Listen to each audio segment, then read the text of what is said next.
जय जय राधा रमन हरि बोल। महाभूत शुद्धि कैसे बनी रहे, इसको आपको ध्यान रखना है। बहुत ध्यान से सुनिएगा। कहीं कभी किसी की मिट्टी हो जाए, शरीर छूट जाए, शरीर छूट जाए किसी का, और आप वहां जाते हो, तो आपको लौट करके स्नान जरूर करना है। वो स्नान नहीं कि साबुन लगा के रगड़ के धो डालना है, ऐसे कुछ नहीं। कहीं तालाब ही मिल जाए, जाते हैं ना नदी किनारे, अंत्येष्टि करते हैं, एक डुबकी मार ली, साफ। जो वातावरण में कुछ ऋणाणु होते, कभी नाम नहीं सुना होगा आपने। जो ऋणाणु होते हैं वो चिपक जाते हैं, जैसे धूल चिपक जाती है, आप चलते हो ना, धूल बैठ जाती है कपड़ों पे। ऐसे ही जब आप शमशान घाट जाते हो या किसी व्यक्ति के घर जाते हो जहां मर चुका व्यक्ति पड़ा हुआ है, तो उसका शरीर उस समय टूट रहा होता है। तो टूट करके हवा में वो जैसे धुआं उठता है ना, धुआं आपको दिखता नहीं, केवल धुएं के रूप में वो शरीर से छूट रहा होता है। धीरे धीरे धीरे धीरे करके वो धुआं धीरे से आप में चिपक जाता है। तो फिर आपको वैसी फीलिंग होने लगती है। कभी कभी कहते सपना आ रहा हमको उसी का, कोई कहता है कुछ हो रहा है, कोई कहता आ गया, हमको खाने आ गए थे, रात में गला दबा रहे थे, ऐसे। तो करना क्या है, घर पहुंचे और एक बाल्टी पानी ऐसा ही डाल ली, घर घर घर घर, काम खत्म। टावल से पोछा, कपड़े पहन लिए। उसके लिए बहुत रगड़ घिसने की जरूरत नहीं कि अब यार बैठ के साबुन से रगड़ना पड़ेगा तभी छूटेगा। इस शरीर के अंदर 72% जल है। तो पंच महाभूत की शुद्धि कैसे होती है, जब इतना ही जल किसी खाने पीने की वस्तुओं के द्वारा आपके अंदर जाए। अभी गलत ना पकड़ लेना बात कि 72% पानी पीना है। पानी तुम पी जाओ 90%, तब भी वो नहीं होगा कंट्रोल। जब हम जल से स्नान कर लेते हैं तो सारी वो गंदगी बाहर निकल जाती। नहीं तो क्या होता, आप स्नान नहीं करेंगे तो क्या होगा, वो जो बाहर चिपक गई है गंदगी, धीरे धीरे धीरे धीरे ऐसे होते हुए, हाँ तो फिर जैसे कोरोना वाले बताते थे कि छू लिया, फिर धीरे से नाक में सूंघ लिया तो अंदर चले गए। ऐसे ही वो उनकी स्मृति जो है आपके अंदर ट्रेवल कर जाएगी। फिर आपको रात में सपने में आएगा वो गला दबा रहे हैं। वो बोले मनोहर चाचा मर गए, बोले मरे कहाँ, हमारा तो गला दबा रहे रात में। तो वो जो आप नहा लिए तो गंदगी गई। पति पत्नी को भी इसी तरह से करना है। जब भी कोई भी संपर्क में आते हैं एक दूसरे के, तो स्नान आवश्यक रहता है, नहीं तो वो स्मृतियां बच्चों में जाती हैं। थोड़ा सा महीन बात है, शादीशुदा लोग समझ रहे हैं, ठीक है। पति पत्नी आपस में मिले, स्नान नहीं किया है, तो बच्चों से मिले, बच्चों से बात किया या बच्चों को खाना खिला दिया अपने हाथ से, वो स्मृतियां संसर्ग की चली जाती हैं बच्चों में। फिर बच्चे वैसे ही सोचना शुरू करते हैं, फिर वो इंटरनेट खोलते हैं, मोबाइल। आप सोचो इसके दिमाग में कहाँ से आया, तो आप ही ने दे दिया है अनजाने में। छोटी छोटी बातें। तो पति पत्नी स्नान जरूर कर लेना है। कभी आप बाहर से आओ, जैसे आप मान लीजिए यहीं बैठे हैं, ठीक है, अभी तो आप शुद्ध होकर बैठे हैं, एकदम शुद्ध हैं, किसी में कोई गंदगी नहीं, इसलिए कोई गंदगी आप में जाएगी नहीं। लेकिन ऐसे कभी किसी शादी समारोह में जाओ, कभी किसी ऐसे उसमें जाओ जहाँ पे मजमा लोगों का ज़्यादा हो, कभी किसी अस्पताल जाओ किसी को देखने, बड़े जलसे में जाओ, जुलूस में जाओ, लौट के आके ऐसे ही स्नान करो जैसे किसी मुर्दा घर से आ रहे हो। जो कपड़े पहने थे वो उतार देने हैं, उसमें चिपका रहता, सब गंदगी रहती। ये सूक्ष्म जगत है। तो सूक्ष्म जगत से क्या क्या चीज़ें यहाँ पे ट्रेवल होती हैं, आप बच्चों में ट्रेवल करके जाती हैं, वो हम आपको बताने की कोशिश कर रहे हैं। बातें आपके लिए छोटी हो सकती हैं, लेकिन भविष्य में आपको इसका परिणाम अच्छा दे सकते हैं, ठीक है ना। इसीलिए ये परंपरा है कि स्नान करके भोजन बनाया जाए, है ना। घर परिवार में मान लीजिए रात में नहीं नहा पाई स्त्रियां, तो सुबह स्नान करके भोजन बनाया जाए, ताकि ऐसी कोई स्मृति पति पत्नी की किसी में न जाए खान पान के द्वारा, कि उसको अड़चन हो, दिक्कत हो, दिमाग घूमे उसका।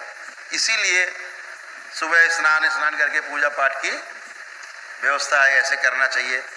स्नान करके भोजन करना चाहिए, भोजन बनाना चाहिए, इसीलिए शुद्धि कही गई। वो शुद्धि आवश्यक। आप किसी से गले भी मिलते हो ना, तो भी यही चीज होती है, ट्रांसफर हो जाती है केवल गले मिलने से, केवल हाथ मिलाने से। इसीलिए भारतीय संस्कार में हाथ मिलाने की परंपरा नहीं है। ऐसे प्रणाम, दूर से दंडवत किए, है ना। आप लोग चरण छूते हो मेरा, हम लोग तो आप सबसे निवेदन करते रहते हैं कि दूर से दंडवत कर लो, ऐसे प्रणाम कर लो। लेकिन आप हमारी एनर्जी खींचने में लगे रहते हो, सारे लूट लो, जो इसने इकट्ठा किया सब लूट लो, इसका बचे नहीं, है ना। तो ऐसे ही आपने किसी जो शुद्ध नहीं है उसके चरण छुए तो उसकी गंदगी आप में आएगी। तो स्नान आवश्यक, ठीक है ना। तो इसीलिए हमारे महापुरुषों के चरण वंदन की परंपरा रही है भी, कि उनसे आपके अंदर अच्छी चीजें आए, अच्छी स्मृतियां आए। इसीलिए महापुरुषों की समाधियां बनाई जाती थी, पूर्ण गुरुओं की समाधियां बनाई जाती थी, कि जो उनका अगर अवशेष रहेगा इस पृथ्वी पर, उनका एक औरा होगा उस शरीर का, स्मृतियां आसपास रहेंगी, एक घेरे में घूमती रहेंगी। और जब भी कोई व्यक्ति उस घेरे के संपर्क में जाएगा तो उसकी जितनी अच्छाइयाँ थी आप में स्मृति के रूप में आ जाएंगी। यही एक व्यवस्था है। और गृहस्थ को जलाने की व्यवस्था रही है कि पूरे जीवन इसने केवल उठा पटक की है, केवल इसने छीना झपट मार दाड़ किया है, तो भैया इसको जला के राख कर दो, पानी बहा दो, दिखे ना कहीं, किसी के चिपक ना जाए, ठीक है। इसलिए गृहस्थ को जलाने की परंपरा रही है, बच्चों को दफनाने की रही है, या जल में प्रवाहित करने की रही है कि बच्चा रहा है, अभी उसको कोई इस तरह गंदगी इसके दिमाग में नहीं आई, बच्चा था, उसको जलाने की परंपरा नहीं बच्चे को, इसीलिए नहीं है कि उसकी स्मृति आप में गंदगी नहीं लाएगी। ये इसी के कारण ये है, और कोई कारण नहीं है, ठीक है। तो हमेशा ध्यान रखें, कभी भीड़ वाले उस स्थान पे ऐसे ऐसे जाएं तो लौट करके एक बार एक बाल्टी पानी से स्नान जरूर कर लें, ठीक है ना। तो इसे कहते हैं बाहर से दरवाजा खटखटाएगा, अंदर नहीं आएगा। स्नान कर लिया तो दरवाजा भी नहीं खटखटाएगा। ये छोटी छोटी बातें हैं जिनसे आप आनंद में आ सकते हो, ठीक है ना। जब मैं कहता हूं आपसे 3 बार बंधन खींचो, ओम नमः शिवाय बोल के, इसलिए बोलता हूं ना कि जो चिपक गया वो निकल जाए, क्योंकि चुंबक बांध रखा आपने, चुंबक, और कहीं से नहीं घुसेगा, घुसेगा वाकई यहीं से, वो फंस जाएगा बंधन में। कोई भी स्मृति यही फंस जाए किसी की। आपने कहा ओम नमः शिवाय 3 बार, डिस्ट्रॉय, अलग हो गई, तो आप कहते हो नहीं अब हमें कोई कष्ट नहीं। इतनी यही साइंस है। बात समझ में आ गई। ये कोशिश करिए, सच बोलने की कोशिश बिल्कुल मत करिए, फंस जाओगे। लेकिन कोशिश ये करो कि झूठ कम से कम बोला जाए,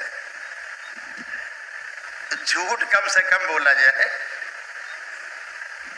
सच बोलने में तो मामला फंस जाएगा, आपको लगेगा आज हम सच नहीं बोले, और झूठ कम हो जाएगा तो लगेगा आज कम झूठ बोले, ठीक काम किया आज हमने, कम झूठ बोले, है ना। तो कम झूठ बोलने से क्या होगा, आपके अंदर शरीर में गांठें नहीं बनेंगी, गांठ, नोट्स, लिम्फ नोट्स बन जाते हैं, देखा।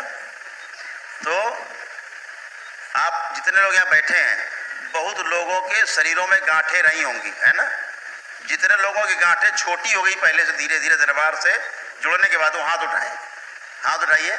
जिनकी जिनकी गांठें पहले से छोटी हो गई हैं, देखिए सब लोग हाथ उठा रहे हैं, बड़ी नहीं है बल्कि छोटी हो गई। इधर बैठे लोग क्यों हो गई, क्योंकि आपके पास झूठ बोलने वाले धीरे धीरे कम होते जा रहे हैं। जो आपको झूठ बुलवाते रहे, नाना प्रकार से स्मृतियां गंदी जाती रहीं, तो अब कोई नहीं झूठ बोलने वाला, अब आप बचे अकेले, अब आप पकड़ जाओगे। अभी तक तुम कहते थे अच्छा वो गाली दे रहा है, कोई बात नहीं, वो फलाना दे रहा है, ये आदमी ठीक है। अभी बेटा तुम ही पकड़ जाओगे कि तुम ही दे रहे हो, तो क्यों, अब तुम अकेले बचे। तो झूठ बोलने से शरीर में जो पैदा होती है गंदगी, उसी से गांठ बनती है, ध्यान रखिएगा। गांठें झूठ बोलने से शरीर में अगर टेंडेंसी है आपके कि गांठ बनने की, और अगर आप झूठ बोलिए तो देखिएगा गांठ बड़ी हो जाएगी। ठीक, नकारात्मक विचार लाए, गांठ और बड़ी हुई, इसीलिए कैंसर आदि हो जाते हैं गांठें बड़ी होके। तो जब वो नकारात्मक थे, अब सकारात्मक होते जा रहे हैं, इसीलिए लोगों के कैंसर भी यहाँ ठीक हो जाते हैं। तमाम लोग, अभी देखो आज ही कई लोग बता के गुरुजी कैंसर ठीक हो गया हमारा, बच गए। डॉक्टरों ने कहा था घर जाओ मर जाओ, अब कोई दवाई इलाज नहीं, हम तो मजे में आ गए, ठीक हो गए। तो केवल क्या हुआ, सकारात्मक हो गए आप। तो झूठ बोलने से बचना, बोलने के पहले सोच लेना है केवल कि बोला जाए कि ना बोला जाए। बोलने से कोई लाभ आप हो रहा तो देख लो, अब पता लगे लाभ भी नहीं हो रहा, झूठा ही बोले जा रहे हैं, अब ये तो बात नहीं चलेगी। जो प्रोफेशनली झूठ बोल रहे हैं वो हृदय से नहीं बोल रहे, वो शरीर उसको बार बार मामला है, मन स्वीकार नहीं करता। जो बिल्कुल एक रूप होकर झूठ बोला जाता है, एकदम कसम खा गया, अरे भैया हमने खुद देखा आंखों से, और बिल्कुल एकदम बोल रहे ब्लाइंडली, नहीं साहब बिल्कुल ऐसा ही है, मैंने देखा। तो मैंने नहीं देखा, हमने नहीं देखा साहब, ये कह रहा गवाह, गवाह कह रहा मैंने देखा। तो इसलिए वकील झूठ नहीं बोल रहा है। वकील कहता है कि मैं अपने क्लाइंट की ओर से बोल रहा हूं, मतलब मैं नहीं बोल रहा हूं, कल फंस जाए सजा हो जाए ये जाने, ठीक यही बोल रहा है, ठीक है। तो प्रोफेशनली जो है वो शरीर में इफेक्ट नहीं देता, ठीक है। एक आपकी नहाने की बात हो गई, दूसरी आपकी झूठ ना बोलने वाली, तीसरा जो एक है वो सबसे बड़ी जो समस्या है आपको आएगी भविष्य में, आ सकती है, अभी तो कम आएगी क्योंकि आप में गंदगी नहीं है, वो समस्या आएगी आलस्य की। अलार्म लगाओ 4 बजे का, बजे बंद कर दो, 4 बजे बंद कर दो, स्नूज कर दो पहले थोड़ी देर, फिर बोलता है बेचारा 10 मिनट बाद, 10 10 10 10, 4 बज के 10 मिनट, आई बंद कर दो, फिर बोलेगा बेचारा 10 मिनट में, ऐसे तो 4 बार, जब ज्यादा नींद खराब होगी डिलीट कर दो, स्टॉप। बार बार जगा रहा है, अरे भैया तुम ही ने लगाया था अलार्म, भूल गए रात में उठाने के लिए, वो अपने आप नहीं बज रहा है, तुम ही ने लगाया था, ध्यान करो भैया, ये हम ही लगाया था यार, हम ही लगाया था अपने लिए। तो इससे थोड़ा सा इस पे ध्यान बहुत देना है, ये विकार है, विकार ये चले जाएं, ठीक है। तो आलस्य चला जाए तो आपको बहुत आनंद।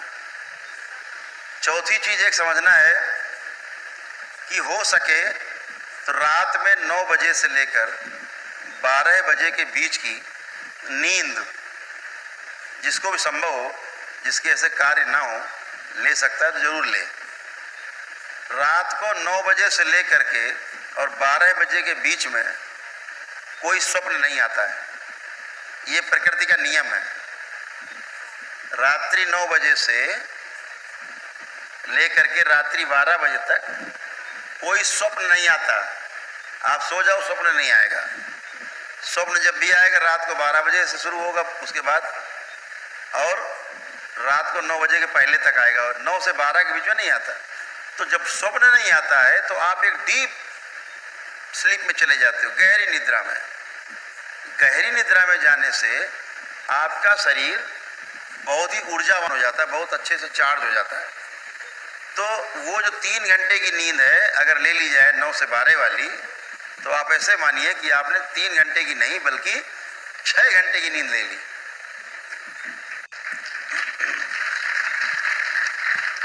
आप कभी करके देखिएगा प्रैक्टिकल कि आप सो जाइए 9 बजे के आसपास, 9 साढ़े 9, और आप देखना कि 1 बजे के आसपास 1:30 बजे आपकी नींद खुल जाएगी, फिर ऐसा लगेगा नींद पूरी हो गई, अब क्या करें।